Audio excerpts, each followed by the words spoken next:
Day 12 journaling exercise. మీకు చాలా ఎక్కువగా ఉన్న ఫియర్స్ని రాయండి ఈ హెడ్డింగ్స్ కింద: family, health, career, relationships, finances. So ఈ హెడ్డింగ్స్లో మీకు ఏవైనా ఫియర్స్ ఉన్నాయంటే దానికి సంబంధించిన హెడ్డింగ్ కింద ఆ ఫియర్ గురించి రాయండి. దాని తర్వాత మీకున్న ఫియర్ గురించి 1 కానీ 2 కానీ పాజిటివ్ ఎఫర్మేషన్స్ రాసుకోండి. ఫర్ ఎగ్జాంపుల్, హెల్త్ కింద మీరు మీ ఫియర్ ఇలా రాశారనుకోండి: I'm afraid I will get sick and won't be able to take care of my self.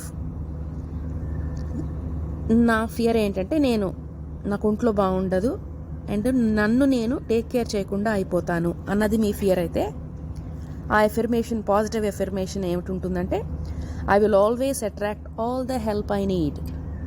అంటే నాకు కావాల్సిన హెల్ప్ నేను అన్ని చోట్ల నుంచి అట్రాక్ట్ చేసుకుంటాను అన్నది పాజిటివ్ ఎఫర్మేషన్. సో అలాగ మీరు ప్రతి ఫియర్కి ఒక పాజిటివ్ ఎఫర్మేషన్ రాయండి.